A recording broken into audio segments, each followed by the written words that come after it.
வணக்கம் மக்களே. இந்த வீடியோல நம்ம என்ன செய்தி பார்க்க போறோம்னா, சிவகார்த்திகேயன் அவர்கள் பெரிய பிரச்சனையில சிக்கியிருந்தார். இயக்குனர் எழில் சொன்ன அதிர்ச்சி தகவல். வாங்க என்ன தகவல் என்ன செய்தின்னு இந்த வீடியோல முழுமையாக பார்த்து தெரிஞ்சுக்கலாம்.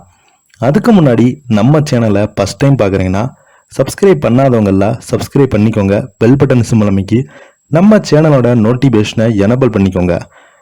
நாங்கள் போடுற வீடியோ உங்களுக்கு உடனுக்குடனே வந்து சேரும். வாங்க என்ன தகவல்னு பார்க்கலாம். சிவகார்த்திகேயனுடன் படம் பண்ணாததற்கு காரணம் இதுதான் என்று இயக்குனர் எழில் அளித்திருக்கும் பேட்டி வீடியோ ஒன்று தற்போது இணையதளத்தில் வைரலாகி வருகிறது. தமிழ் சினிமா உலகில் பிரபலமான இயக்குனர்களில் ஒருவர் எழில். இவர் இயக்கத்தில் வெளிவந்த பல படங்கள் சூப்பர் டூப்பர் ஹிட் கொடுத்திருக்கிறது. விஜய் நடிப்பில் 1999ஆம் ஆண்டு வெளிவந்த துல்லாத மனமும் துள்ளும் என்ற படத்தின் மூலம்தான் தமிழ் சினிமா உலகில் மிகப்பெரிய ஒரு பிரபலமடைந்தார். அதனைத் தொடர்ந்து இவர் பல முன்னணி நடிகர் படங்கள்ல இயக்கியிருக்கிறார். அந்த வகையில 2012ஆம் ஆண்டு சிவகார்த்திகேயன் நடிப்பில் வெளியாகியிருந்த மனங்கொத்தி பறவை என்ற படத்தை இயக்கியிருந்தார். இந்த படத்தில் ஆத்மியா, ராஜன், சூரி, இளவரசு, சிங்கம்புலி உட்பட பல நடிகர்கள் நடித்திருந்தாங்க. இந்த திரைப்படம் ரசிகர்கள் மத்தியில் நல்ல வரவேற்பு படுத்தது. இந்த படத்திற்கு பின்பு இயக்குனர் எழில் சிவகார்த்திகேயன் கூட்டணியில் எந்த படமும் வெளிவரவில்லை. இந்த நிலையில்தான் இது குறித்து சமீபத்தில் அளித்திருக்கும் பேட்டி இயக்குனர் எழில் அவர்கள் மனங்கொத்தி பறவை படத்திற்கு பிறகு நாங்கள் படம் பண்ணிக்கவே இல்லை. காரணம், நான் ஒரு 5 லட்சம் செக் போட சொல்லி கொடுத்தேன். அந்த சமயம் பார்த்து சில பேர் செக் கொடுத்தாங்க. சிவகார்த்திகேயனுக்கு பிரஷர் ரொம்பவே கொடுத்திருந்தாங்க. அவரும் என்னென்னவோ செய்தார். பெரிய பிரச்சனை நடந்து கொண்டிருந்தது. அதனால் தான் அவருடன் படம் பண்ணவும் முடியல.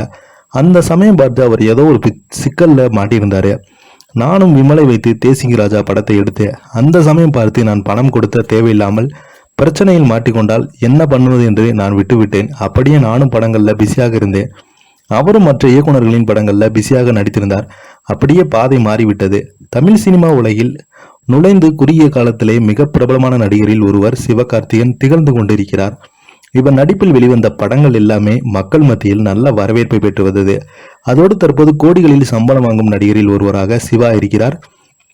மேலும் கடைசியாக ரவிக்குமார் இயக்கத்தில் வெளிவந்த ஐலாண்ட் படத்துல நடித்திருந்தார். இந்த படம் நல்ல விமர்சனத்தை பெற்றிருந்தது. தற்போது இயக்குனர் ராஜ்குமார் பெரியசாமி இயக்கத்தில் உருவாகியிருக்கும் அமரன் படத்துல சிவகார்த்திகேயன் அவர்கள் நடித்து வருகிறார். இந்த படத்தை கமலின் ராஜ்கமல் நிறுவனம் தான் தயாரித்து வருகிறது. மறைந்த மேஜர் முகுந்த வரதராஜனின் வாழ்க்கை வரலாற கதையை மையமாக வைத்து எடுக்கப்படும் இந்த படம். இது அடுத்த இவங்க சில படங்கள்ல நடித்திருக்கிறார் சிவகார்த்திகேயன் அவர்கள். இதை பத்தி நீங்க என்ன நினைக்கிறீங்க? கீழே உள்ள கமெண்ட் பாக்ஸ்ல மறக்காம பதிவிடுங்க. மேலும் இந்த வீடியோ உங்களுக்கு பிடிச்சிருந்தா லைக் பண்ணுங்க, ஷேர் பண்ணுங்க, கமெண்ட் பண்ணுங்க. மறக்காம நம்ம சேனலை சப்ஸ்கிரைப் பண்ணிக்கோங்க. அப்பதான் நாங்க போடுற வீடியோ எல்லாமே உங்களுக்கு உடனுக்குடனே வந்து சேரும். நன்றி, வணக்கம்.